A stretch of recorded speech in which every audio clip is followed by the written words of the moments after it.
안녕하십니까. 정신없이 살다 보면 젊음은 어느덧 증발해버리고 거울 속에서 늙으신 아버지나 어머니 모습을 언뜻 뵙게 될 때가 있습니다.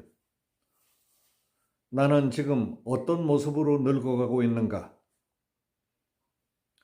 은퇴 후에 미국에 살고 있는 내 오랜 친구 정영호는 지금도 서로 카톡 대화를 나누며 세상 얘기, 사람 사는 얘기, 더러는 짤막한 읽을 거리를 서로 주고받기도 합니다.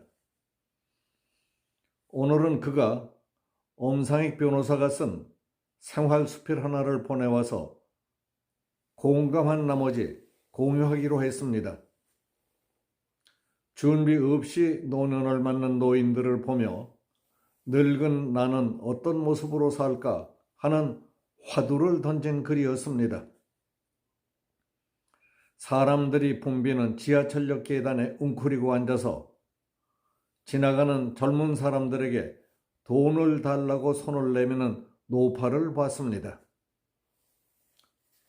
불쌍한 표정을 짓지만 이상하게도 그 얼굴에서 젊은 날의 어떤 모습들이 느껴졌습니다. 얼굴에 그의 과거가 그림으로 잠재해 있기 때문인 것 같습니다. 며칠 후 다시 그 자리를 지나가다가 허공을 가르는 그 노파의 날카로운 소리를 듣게 됐습니다. 전현이 나보고 젊어서 뭘 했길래 이렇게 사느냐고 그래요. 야 이년아, 너도 나같이 되라. 노파의 저주가 뼈에 사무치는 것 같았습니다. 그 노파는 왜 늙음의 준비를 하지 못한 채 구걸을 하고 있을까?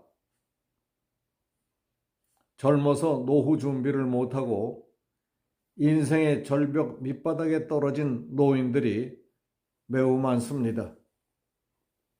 얼굴만큼이나 다양한 사정이 있을 겁니다.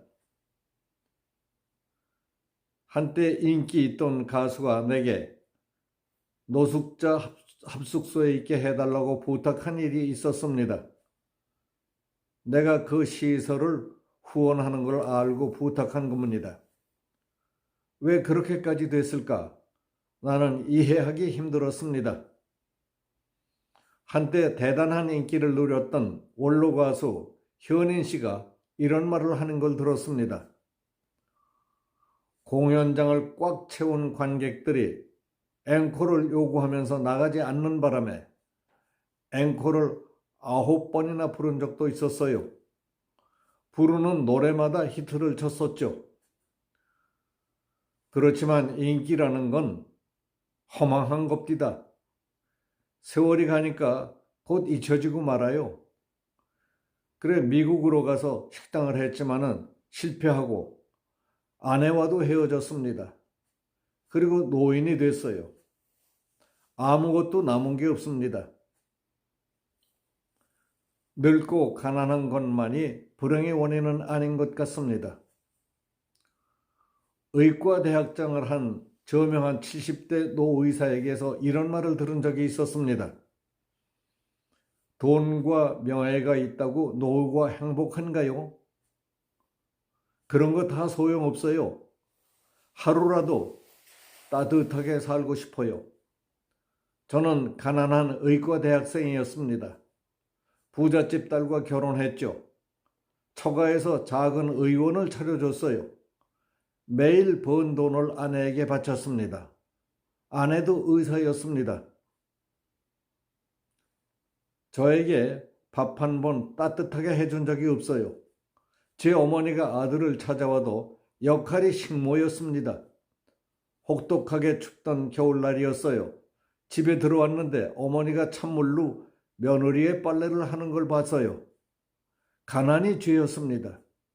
아내는 제가 번 돈으로 땅과 건물을 샀는데 70년대 부동산 경기를 타고 엄청나게 값이 올랐습니다. 난 돈이 목적이 아니었거든요. 연구를 게을리하지 않았습니다. 내 분야에서 권위자가 되려고 곁눈질을 하지 않고 열심히 살았습니다. 나는 노력해서 대학병원장이 됐습니다. 그는 모든 걸 다 가진 셈이었습니다.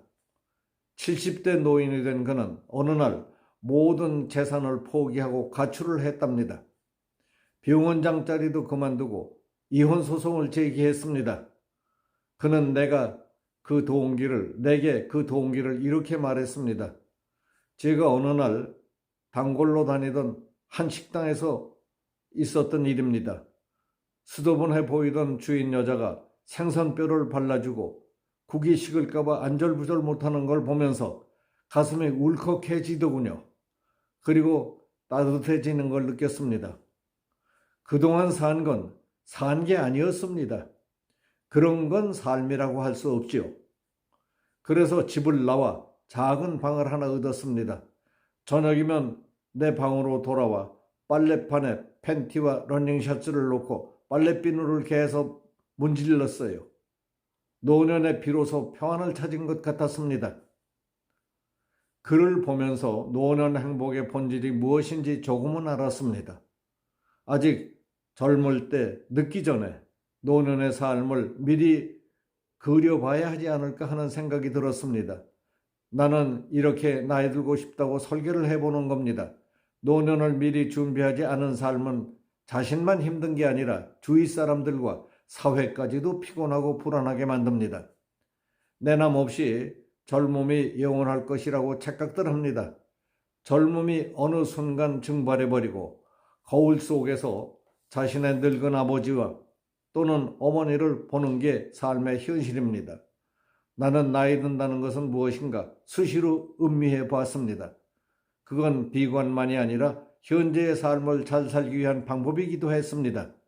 나의 과거가 쌓여 현재가 됐고 현재가 축적이 돼서 미래가 되는 겁니다. 나는 주변 선배들에게 65세 이후 죽을 때까지 얼마의 돈이 있으면 행복할 수 있을까 수시로 물어봤습니다. 나의 기준은 검소한 생활을 하면서 친구나 이웃과 정을 나누고 소통할 수 있는 돈이었습니다. 그 다음은 죽을 때까지 할 수 있는 취미가 겹쳐진 일이었습니다. 낮도 아름답지만 밤도 고요하고 안정되어야 하지 않을까요?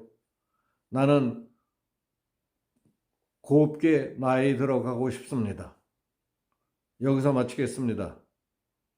영호형, 모처럼 나 스스로를 돌아보게 해서 고맙소이다. 감사합니다.